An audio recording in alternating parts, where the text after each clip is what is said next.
Jesus' heaven stories were never about mysterious things you couldn't understand. Nobody ever had to wiggle their nose or tweak their ears or stand on one foot or bring a horseshoe or a golden egg from a hen that belonged to a giant to get in. In Jesus' heaven stories, nobody ever had to take their son out and proceed to cut his throat as a show of their worthiness for heaven. Nobody in Jesus' heaven stories ever had to endure locusts or snakes or strong winds. Jesus' heaven stories were never mysterious. Jesus never told heaven stories about how the pearly gates would fly open and first the kings and the queens would proceed through the gates led by the cross in grand procession with the heavenly choir singing high, loud descants, while the celestial orchestra played Welcome Home, while the angels swirled around the cloudless skies with jeweled crowns as the entourage processed down the streets of gold. Like Judy's song, Jesus' stories of heaven were never grandiose. They were always about putting one foot in front of. What were Jesus' heaven stories like? They were like everything else about Jesus. Quiet, as Lizzie Beach touched on for us last week. Radical, but also very close to home. I'm going to lift up three of the metaphors or similes that Sylvia read for us this morning in Scripture. The first one is about the mustard seed. Now, nobody in ancient Israel would ever intentionally sow a mustard seed in a field, because a mustard seed produced a weed. It grew into a big bush, which grew into a large tree. The most difficult thing for a farmer would be to harvest in a field of neat rows around a stubborn bush or a tall tree. But Jesus says, oh, what a wonderful home the mustard tree makes, not for the farmers, not for those who are planting neat little rows, but for the birds of the air to nest in the mustard tree's branches. That's heaven not for the farmer. That's heaven for the birds. You see, heaven was not just for those who owned land and had property.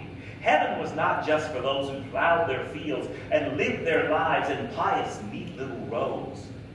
Heaven is a place where little birds, little ducks, like you and I, sparrows who don't have very much, who have spent our lives perhaps flitting around. You and I are welcome in the highest branches of heaven. And by the way, what a wonderful story from the ancient text of how precious all life was to the one who created life in the first place. A place for the very birds of the air. That was heaven. This is a simple, everyday, easy to understand conservation story.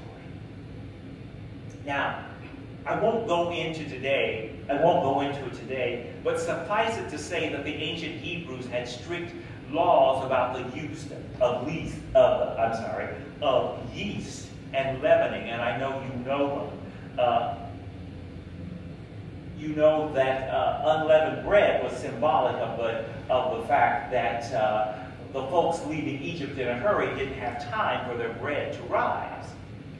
And so when the spiritual times came, the highest holy days in the Jewish observance, they ate unleavened bread. But you see, even in ancient Hebraic times, a good cook, just like you good cooks in this room now, know really good ways around the strictest rules.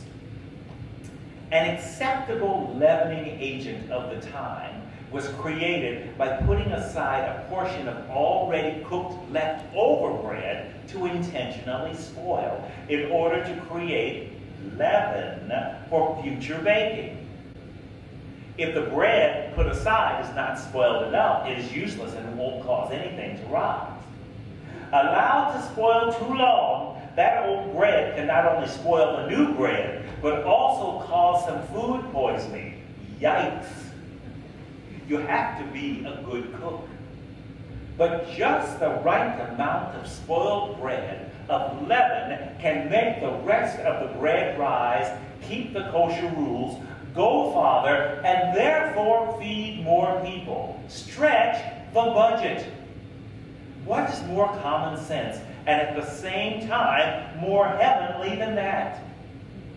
That is the heaven Jesus seems to be telling us about. Be practical. Don't try to be so pious, so devout, so self-righteous, observing the rules to your own detriment, that you miss the God-giving blessing, this trying economical time, making a little bit go a long way. Be excited when somebody comes into your worship service where everybody is dressed in long ties and dark jackets, perhaps wearing a striped jacket and a bow tie, looking like they're going to sing in a quartet. Be excited when something unusual happens, and enfold that into the bread and the leaven of the food that you are making, so that everybody is fed and no one is turned away. I love this story because in this story, in this particular pericope, when Jesus talks about heaven and the leaven and the bread, Jesus pictures God as a woman. Finally, Jesus goes on to say that entrance into heaven has a literal dragnet quality, and as I'm fond of saying almost every week, I'm the oldest one here, so none of you remember the show Dragnet. But heaven is like a net thrown into the sea.